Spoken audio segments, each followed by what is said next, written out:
Ô,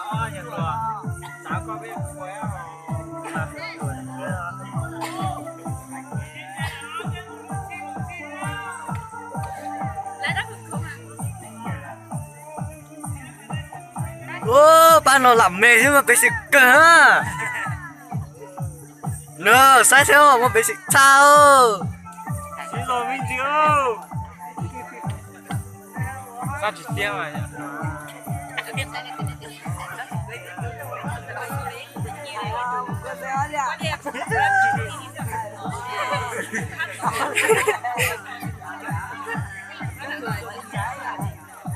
Mày.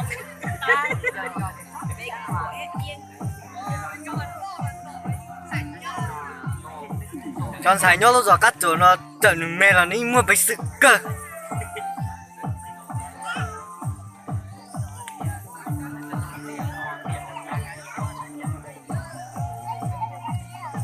Và tao dùng sắp tới thì chỉ chơi là chơi nhiều dầu rồi. Nhớ sống sống nó còn lại lo tiếng cao trầm lá dặm một cái sữa.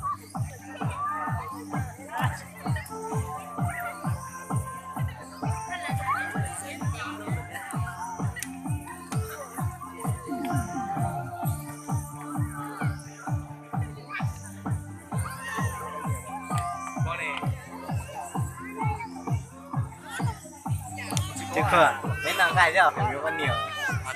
Hả? Nhiều. Nhiều cá thật là như, biết cho là thịt chê. Cam rồi nè.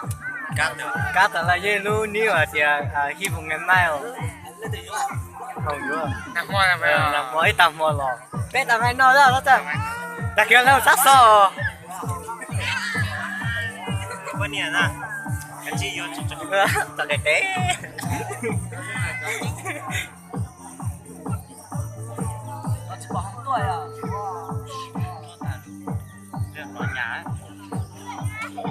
Lúc nào bao nó lại người hay mà yêu.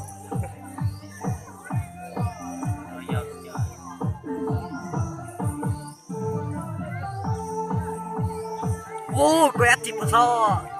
Yo. Thật cái nó nhưng mà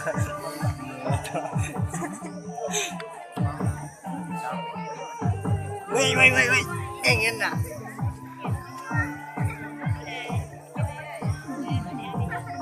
Đó thì rồi đưa là lúc xem mẹ làm rồi thì là trình là nhiều nhiều cái học của chứ. Nó là lo cho nên mà tao say đùa. Ya giờ số nó lên tí tuổi còn lại bó kia là tao tấn thôi cho kia có vấn điểm thích tao.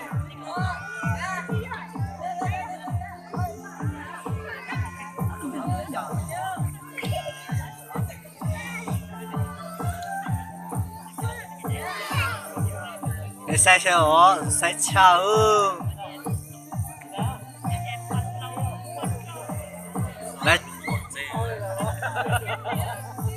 là cho lo lấy thì chỉ chưa cho xuống cao lấy thì chỉ chưa